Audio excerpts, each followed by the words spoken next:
All right, guys, let's try this again. Sorry, we just got cut off. It says my internet connection, which has been working fine all day, just cut out. But once again, it's Stephanie Miskew here, coming to you live from South Florida, Delray Beach to be exact. Today's show is covering one of my favorite topics, which is rosé wine from around the world. Hey there, Jen, great to see you. Give me a minute and let me pull it up. Looks like it might work this time, fingers crossed. If we do get disconnected again, I'm gonna keep trying to sign on. So again, the internet's been working fine all day. I don't know why it's being finicky right now, but let's see. Also, you might notice my voice is a little sketchy. I have a little bit of a cold and a little bit of laryngitis, so I'm gonna try to get through this. Oh, I think we're good there, okay. Yay, oh good, thanks. If you can see me, let me know in the comment section or throw up a little heart or a thumbs up or whatever little icon is your favorite. But oh good, I'm so glad. Here's fingers crossed we stay live and you continue to see me. But in any event, for those of you I haven't met, let's see, swipe left, okay. For those of you I haven't met yet, my name is Stephanie Miskew. I'm a certified sommelier and author of the blog, The Glamorous Gourmet, which you can find at theglamourous.gourmet.com. As you might expect, it's all about food, wine, and travel, and all that fun stuff. But every Friday at 3 p.m., I'll be here with you live, talking about some of my favorite wines, and of course, answering any questions you might have, right? Because when it comes to wine, food and wine, it's so much more fun when it's interactive, right? Awesome. So as I said, today we're going to be talking about rosés. And if you're watching now, can you let me know, are you already a fan of rosé or you're willing to try it? I'd kind of like to know where you stand. Jen, if you could let me know where you stand on this very important topic, I would appreciate it. So again, and of all the events, or well, I've only done 3 Facebook Live shows so far, but of all of them I've done so far, this one was so hard to pick wines for because I just love so many rosés. It's just such a perfect wine for summer. And I also have to clarify, when I'm talking about rosé, I'm not talking about blush or white Zinfandel wines. Blush and rosé, well actually rosé has been around a long time. White Zinfandel was actually an anomaly that happened in Napa in the 1970s. Bob Trinchero, they were making red Zinfandel, you might know the story, but just in case you don't, they were making red Zinfandel and they bled off some of the juice in order to concentrate the flavors of the red wine. And their intent was to make a dry white wine, or a dry rosé wine out of the juice that got bled off. But partway through the fermentation process, because as we know, the yeast gobbles up the sugar to make alcohol, partway through, the fermentation got stuck, leaving a lot of residual sugar in the wine.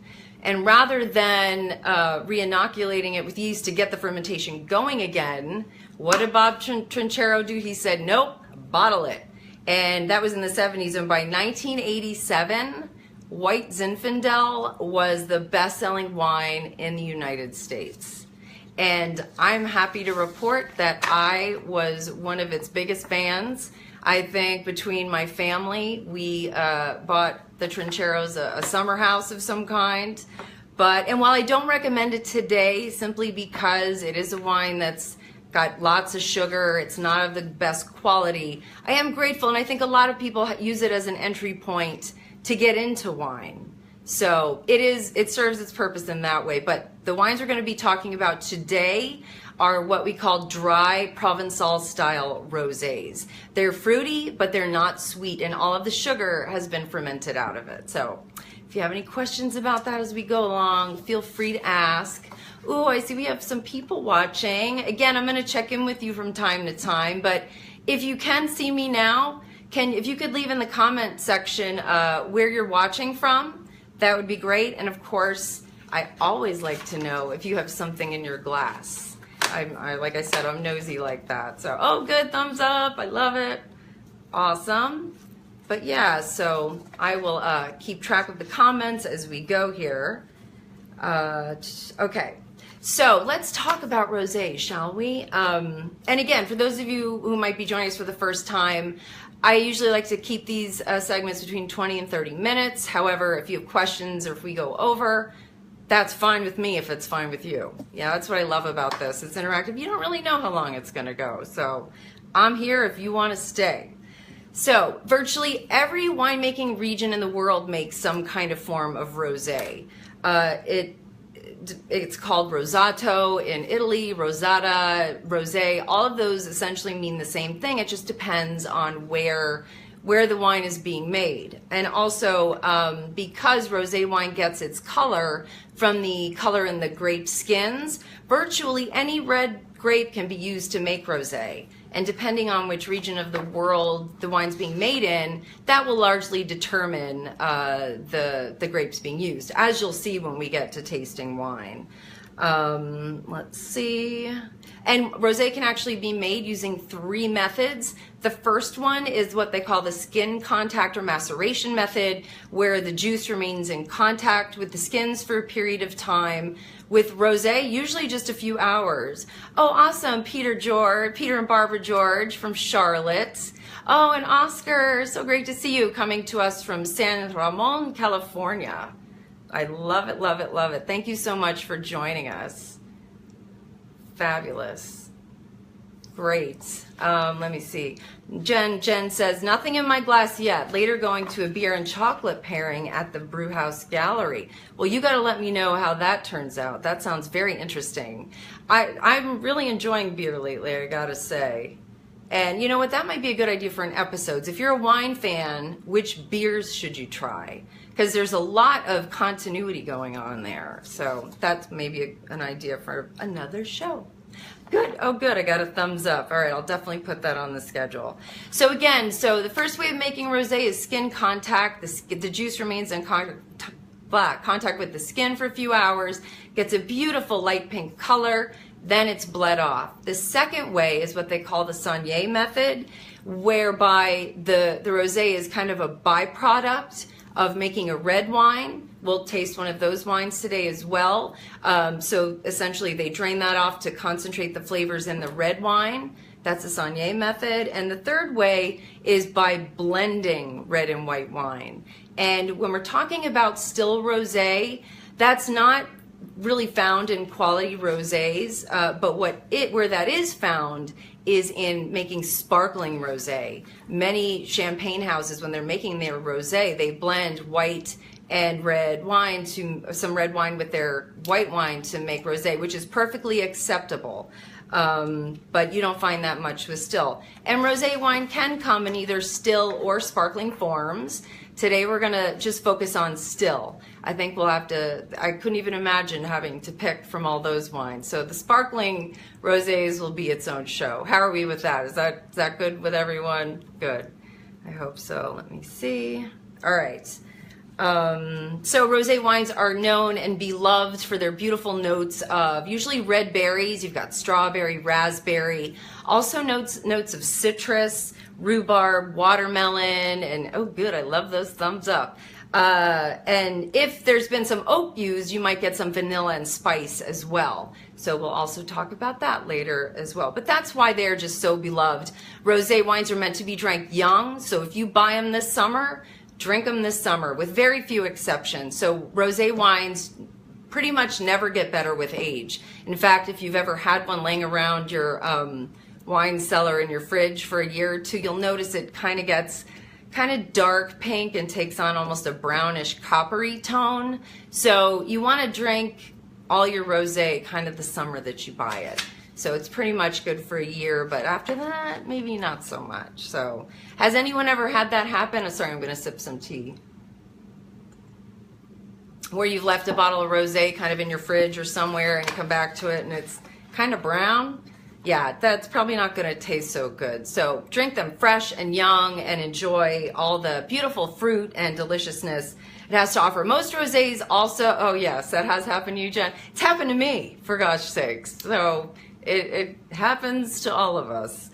Let's see. Yeah, so wines, they're always served chilled, they're refreshing, and they usually have a beautiful, vibrant acidity, which makes them so food friendly. And that's another great thing. If you're entertaining over the summer and you're not sure what to serve with a meal, preferably outside by the pool or anything off the grill, the answer, my friends, is always rosé. You cannot go wrong. Everyone's going to love it. If anyone gives you flack about serving a pink wine, just say taste it, because some of my biggest revelations I've watched with wine lovers is when they try rosé for the first time. You tell them it's okay that they drink rosé, and then their face just lights up, because it's really that perfect point between white and red. I'm going to go out on a limb and say it's pretty much universally appealing. So in any event, so I just thought I'd check in with you. If anyone's joined us since I last checked in, let me know.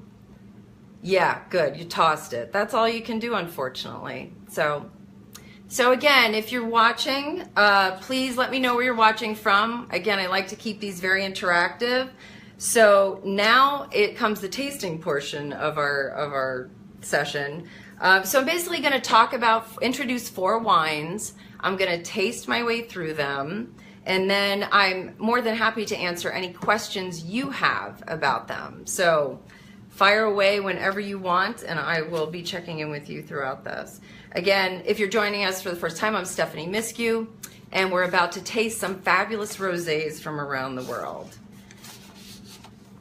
And as my husband likes to say, a rosé a day keeps the doctor away. So far, he's been right. Fingers crossed. In any event, he's funny, that one.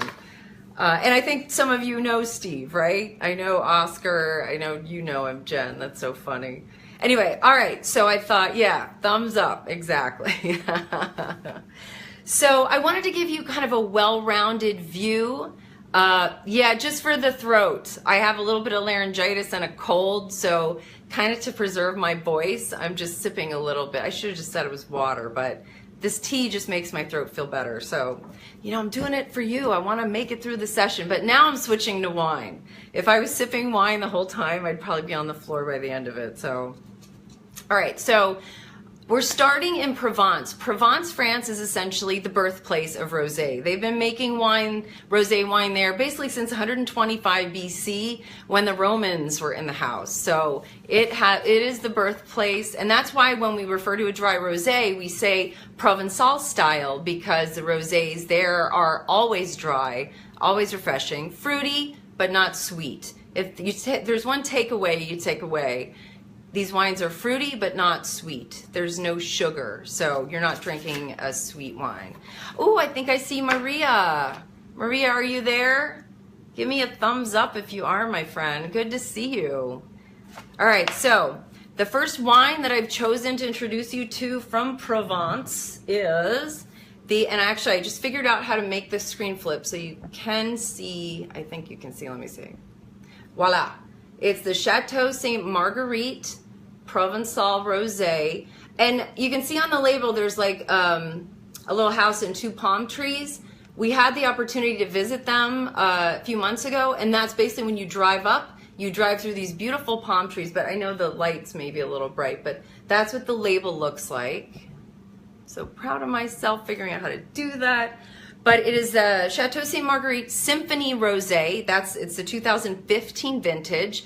This wine retails for $28 a bottle, and it's 12.5% alcohol. Just like to get that out of the way first. The chateau itself was founded in 1929, so it's been around a very long time. The Fayard family took over in 1977. When they saw it, it blew them away, and it's been a labor of love ever since. And like I said, we had the opportunity to visit them. Just not only the nicest family, but they're so incredibly dedicated to organic farming, sustainable farming, very, very, and only producing wines of the utmost quality. So that's very important to them. And something you might not have heard it used in reference to wine, all of their wines are certified vegan. So how many people know that most wines are not vegan?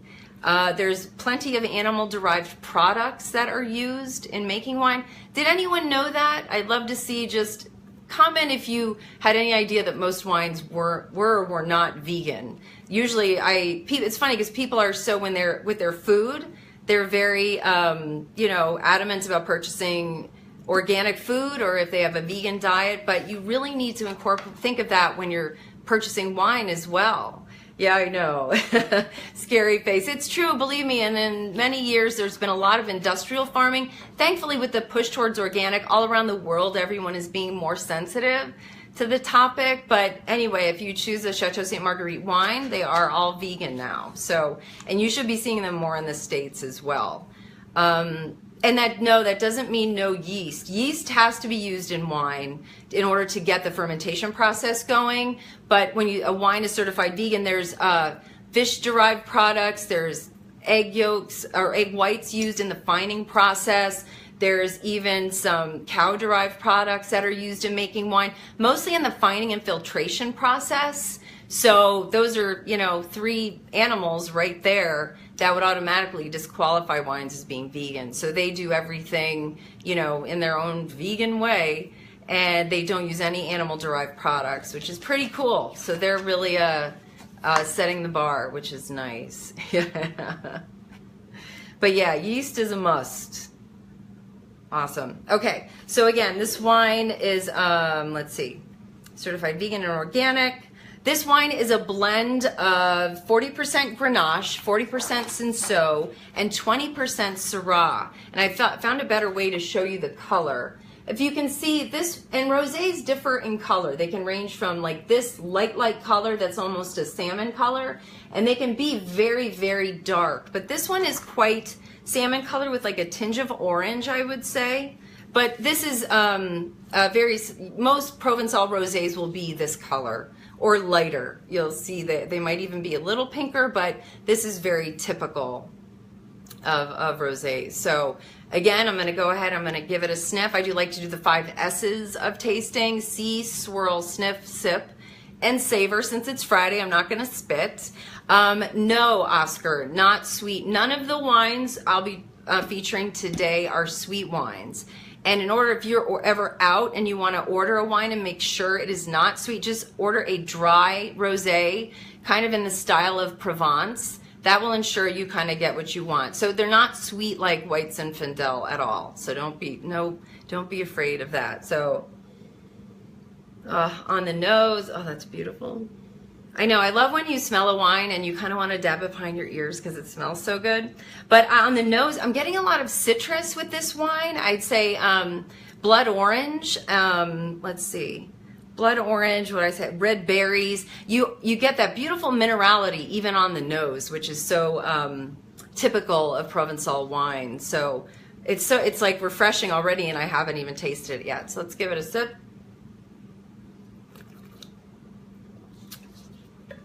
And immediately it just refreshes your palate. The crisp acidity just lights up the sides of your mouth. Like your mouth immediately begins to water.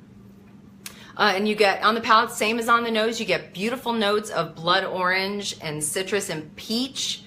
And yeah, just that citrusy, beautiful acidic thing going on. And again, that minerality that's just heavenly, if you ask me. This wine is perfect to pair with, a charcuterie plate or seafood, shrimp would be brilliant with this wine. But again, so versatile. I mean, I've drank rosé with a steak, and it's just perfect. It's that acidity. Whenever you try a wine and it makes your mouth just kind of light up, that acidity makes it just imminently food friendly. And it's got a beautiful finish too. It kind of goes, and again, it's $28. This isn't a truly inexpensive example, so it's a very quality rosé. You can find rosés at virtually any price point, so I'm showcasing kind of a variety today, but this is just a beautiful example from the Fayard family. They're just doing an amazing job. Let's see. Anyway, any questions about this wine? Yeah, it is bone dry, Lynn. Perfect. Yeah, bone dry. We love that. All right, so if there aren't any questions about this wine, I'll move on to our next one. So we start on Provence, the birthplace of rosé. Oh, and Oscar asks, acidity pairs best with salty foods then, not desserts? Yes, that is a great, great question. Thumbs up. Acidity is best with savory foods. In fact, oftentimes you hear about people having a champagne and cake party, which is probably the worst pairing you could ever put together because acidity and sugar is like a nightmare on your palate. That's the best way to put it. If you've ever had those two together, you can back me up on that. So whenever you're pairing wine with something sweet, you want that wine to be at least as sweet as the dessert. So I'm a huge fan of dessert wine because I don't like pairing dry wines with desserts generally. So yeah, all of these are dry, and I would pair them solely with savory foods. And again, anything from shrimp to steak to roasted pork or anything like that is just gonna, rosé and anything from the pig is like heaven. So that's a great guide to go for. Rosé and a charcuterie, boy, oh, heaven, heaven, heaven. So, oh, Michelle, great to see you. It's a party. It's feeling like a Friday. I love it. It's also Bastille Day. I don't know if anyone celebrates that French holiday, but I can't think of a better way to celebrate than with rosé. Okay, so our next wine, now we're moving to Italy. Thumbs up, love it. So now we're moving to Italy, and I'm gonna try to flip the screen again like I did. Let's see if I can do it. So, and this beautiful Rosato, a rosé from Italy, is called Rosato, is the Leon de Castries 5 Roses Rosato. It's from the Puglia region of Italy, which is the heel of the boot, my friends. This wine is actually a 2014. You can even see in the bottle it's a much darker color than our previous wine, and that's fine too. Let me just put the screen back so I have to look at myself in reverse. When you see a wine that's a rosé that's darker in color, you know automatically that that wine is going to have kind of a bolder flavor, more tannin. It's going to have a little more personality going on. And neither way is right or wrong. It just depends on how you like your rosé. So again, that one is a little darker in color, but this Leon de Castries 5 Roses Rosato, again, it's a 2014 vintage, $17 a bottle. So it's a great price. Alcohol, 12.5%. So again, these rosés are lower than your reds too, which makes them better for summer as well. Oh, did I see a question go by? Hey, Michelle, great to see you. So glad you could join us. Awesome. So Leon de Castries, this wine is actually very historic in Italy for a couple reasons. It actually was created during World War II, and the first vintage of the wine was 1943. It was the first Rosato from Italy ever to be exported into the US. So it has a long history behind it. And it was named 5 Roses because for some reason, so many generations of this family had 5 girls. So, I mean, I'm one of 3. I can imagine 5. But anyway, that's what the 5 Roses, the name kind of signifies. This wine, as well as the last wine, was made using the maceration method. So the skins were in contact with the juice for just a few hours, maybe a little bit longer with this wine because it has more color. So again, it's only a few hours. This wine, whereas the last one was a blend of Grenache and Cinsault and Syrah. This wine is a blend of Italian grapes. It's 90% Negro Amaro and 10% Malvasia Nera. Again, fermented entirely in stainless steel. And when you see that, it just means that the wine has beautiful, crisp, fresh fruit flavors. Let me show you the picture or the visual of this wine. You can see it's pinker and it's darker than our first wine, right? So again, looks perfect, looks youthful. It is a 2014, so it is a couple years old, but again, I tasted it earlier and it's drinking beautifully. So let's see. Yeah, on the nose, I'm getting less citrus with this wine, more cherries and red berries. Again, that beautiful minerality just comes through on the nose for some reason, but just in smelling it, I definitely want to taste it. So,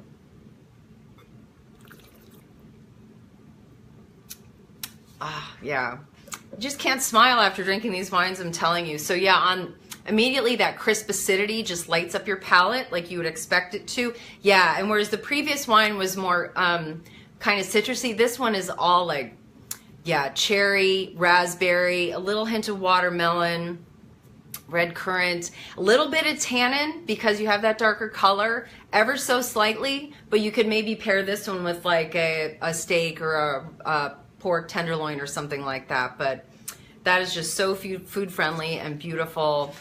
Oh, let me see. Good question, Jen. Looks delicious. Where can you purchase? Total Wine. I'm not sure right now. I'm actually in the process of bringing on a retail partner, so I can just send you somewhere local to get these wines. But right now, you know what you could do? Go to Total Wine, go to your local wine store, and ask them to order it for you. I've had them do that before, and sometimes they will. It's worth the ask because these wines are really special. So, ooh, I'd love to see a thumbs up go by.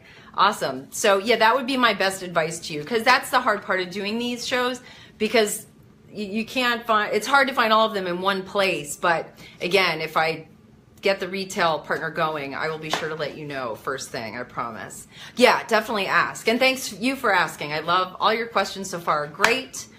And keep them coming. So again, so that was our Rosato from Puglia in Italy. Again, the heel of the boot. You got to think of it in fashion terms. This is the Glamorous Gourmet after all. Let me have another sip. Yep, I was right. Red cherries, berries, delicious. Okay, so now we visited France, we visited Italy. Let's take it back home. Let's try something from California, why don't we? So, and this wine, again, let me flip that screen. This is the Copan Tous Ensemble Mendocino County Rosé of Pinot Noir. This says on the label what it is.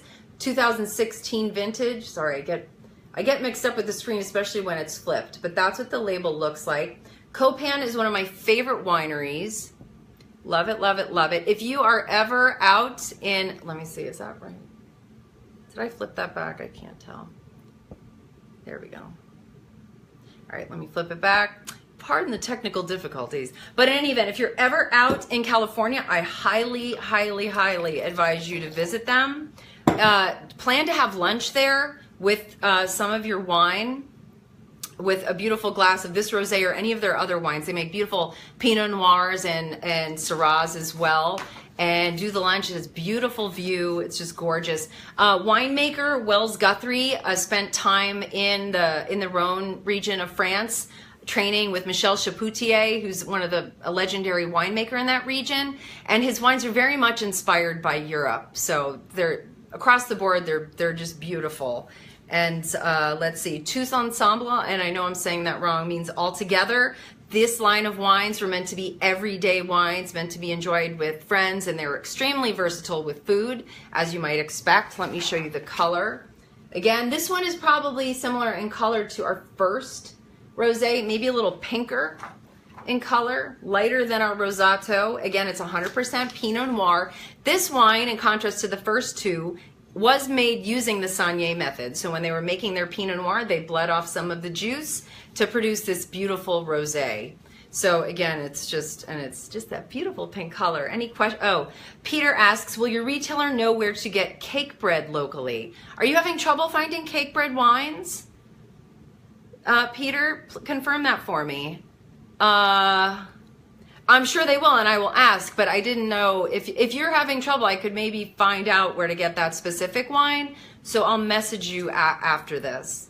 Oh, and I think we have another. If anyone's joining us, if you're joining us just now, just check in, leave me a comment, throw up a like, let me know you're here. I'd love to know where you're watching from. And of course, if there's anything in your glass, I want to know what it is. So you got to tell me. Anyway, and today, again, if you're joining us, my name's Stephanie Miskew. We're talking about rosés from around the world. We've sampled a beautiful rosé from Provence, a beautiful Rosato from Puglia, Italy, and now I'm about to try the Copan Rosé of Pinot Noir from the North Coast, Mendocino, California. Again, 2016 vintage, so this is brand spanking new.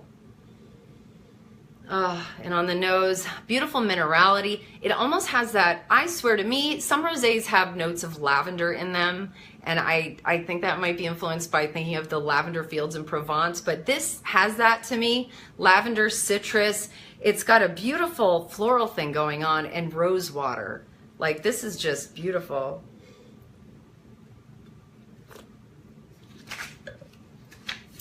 Yes, and that is very light and refreshing on the palate. Again, that acidity, I know I've said it before and I'll say it again, it just lights up the sides of your tongue. It instantly makes you crave food. Let's see, Fran likes Kool-Aid. Oh yeah, Oscar says, Fran likes Kool-Aid white zins. What do you look for in sugar content on rosé wines to indicate a sweeter wine? That's a good question. They don't usually list the sugar content on the label, but for instance, I would ask your wine shop, or if you're dining out, ask your sommelier, your server, tell them you would like a wine with a little sweetness to it, and they would be able to best guide you. Because unfortunately, a lot of wineries don't put the sugar on the label there. If you were to pull it up on their website, they'd probably tell you in the technical notes, but they don't put that on the label, and they're not required to by law, so they don't share that voluntarily all the time. So again, on the palate, beautiful rose water, strawberry, vibrant strawberry and cherry notes, almost like a faint strawberry jam flavor, but again, not sweet, just that beautiful, crisp, refreshing fruit flavor, also fermented entirely in stainless steel. So when you see that, you know you're getting that crisp, refreshing fruit going on there. The grapes are sourced from various vineyards in the Anderson Valley. Only 1,450 cases produced of this wine. It's limited production. You can buy this wine on the Copan website. I would recommend you buy it directly from there, and that way you know you'll have it. And some wineries will ship to you. I'm not gonna lie, especially domestic wineries. You might wanna go on their actual website and try to purchase the wines there. Actually, Peter, have you tried going on the Cakebread website? I would imagine they would probably ship to you, and they do, I think they do temperature controlled shipping as well. So in any event, I try to be as helpful as I can. So are we for time? All right, we're going a little over, but I love it. I love your questions. Thank you so much to everybody who's joining us.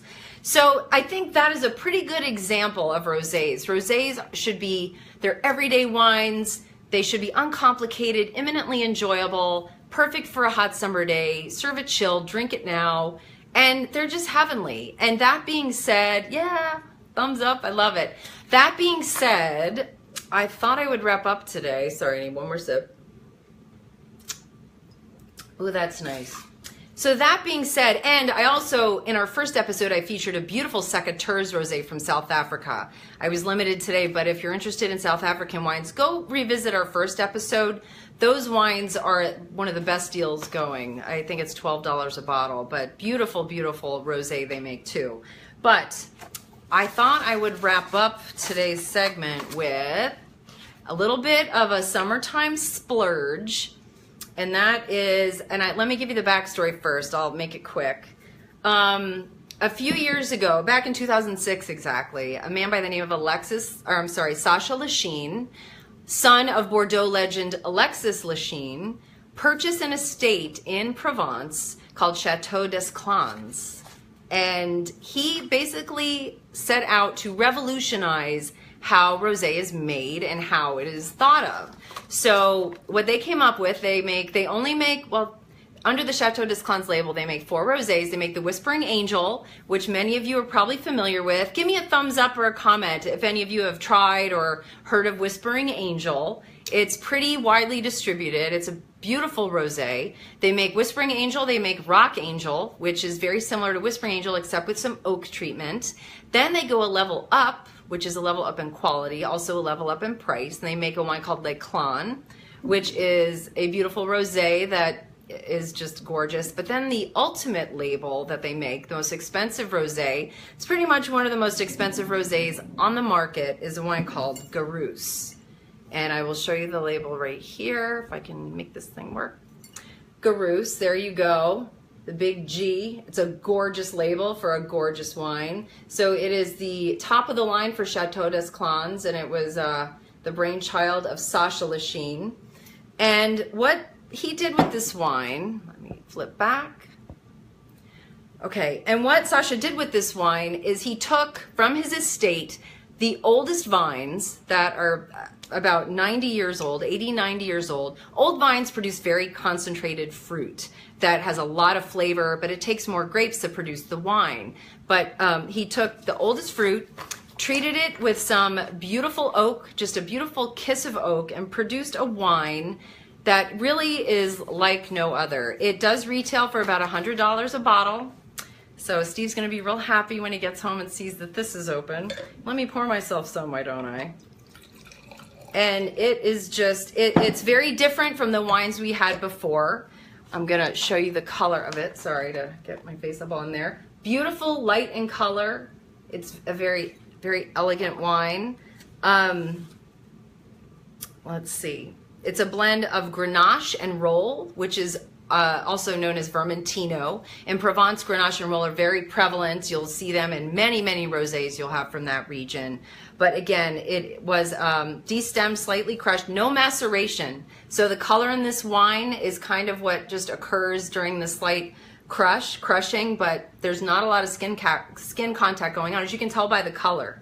So next time you see a rosé and it's very dark in color, you can say, oh, must have been a longer period of skin contact going on. Yeah, throw that by your wine snob friends. But in any event, it was fermented in new and second year demi-muids, which are 600-liter barrels. They're big oak barrels. We had the opportunity to visit Chateau d'Esclans a few years ago, and I'm telling you, it's just beautiful. If you're ever in the south of France, you want to stop by not only Chateau d'Esclans, but also Chateau Sainte Marguerite. They're beautiful, beautiful wineries to visit.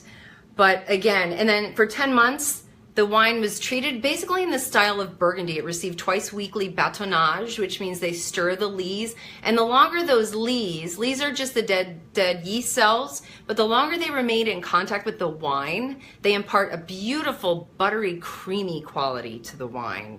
And that is, I think, what makes this wine just so exceptional. Not only its complexity, but its texture is just beyond. Again, it's a summertime splurge, I know, but because we're the Glamorous Gourmet, and it's nice to splurge every now and then, right? Who likes to splurge? Let me see some thumbs up or a little heart every now and then. You got to, right? All right, so on the nose.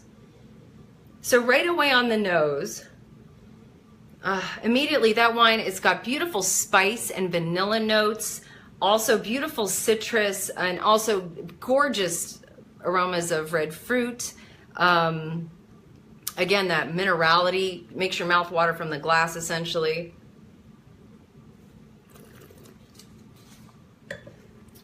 Yeah, and on the palate, this wine drinks more like a white Burgundy than it does a rosé. You get some nice tannin from the oak, but in no way too much. It's very balanced and beautiful and elegant. Even this is the 2013 vintage, so this wine's a few years old. This is an example of a rosé that can age. You can. We've tried examples of this rosé that are, gosh, 6, 7 years old, and they're still drinking beautifully.